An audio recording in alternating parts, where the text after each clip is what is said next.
त्यो ब्याङ्कको म्यानेजर सरलाई मैले सोधेँ, सर हामीले यो जुन मैले जब गरिराखेको छु त्यो जबबाट म एउटा कार चढ्न खोज्छु, सोचेको छु चढ्न सक्छु त भनेर सोधेँ मैले सरलाई। सरले भन्नुभयो सन्तोष तिमीले यो नसोच। उहाँहरूले यो मौका नदिएको भए आज यो स्टेजमा आएर म आफ्नो परिचय दिने मौका पाउँदैन थियो होला सायद। म आफूलाई त मिस वर्ल्ड जस्तो लागिरहेको छ। यो सबै कुरा एउटा सपना देख्न सक्नुहुन्छ र यो एउटा स्काई इज द लिमिट भन्छ नि, यसमा तपाईँको कुनै सीमा नै छैन। आजको यो स्टेजमा आउनुमा मेरो श्रीमानको ठुलो हात छ। र जहिले पनि आफन्तीहरूले खुट्टा तान्ने काम गर्छन्, तर खुट्टा तान्नेसँग अलिकति पनि पछि नपरी हात तानेर अगाडि बढ्नुपर्छ भन्दै जुन स्कुलमा पढेको थिएँ सर्टिफिकेट लिने पैसा थिएन होला, त्यो सपना पुरा हुन्छ त? त्यो डाइरेक्ट सेलिङले देशको बेरोजगारीलाई सकाउन सक्छ त? जवाब छ यस।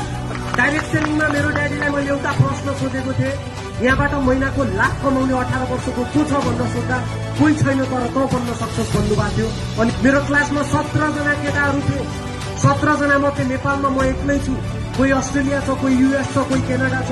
उनीहरूले त्यताबाट फोन गरेर के भन्छन् भन्दा विकास जिन्दगी होस् त तेरो जस्तो होस् भन्छन्। हेर्नु साइकल नदेखेको व्यक्ति आज गाडी गर्नु पर्दाखेरि 50 लाखको गाडी चढेर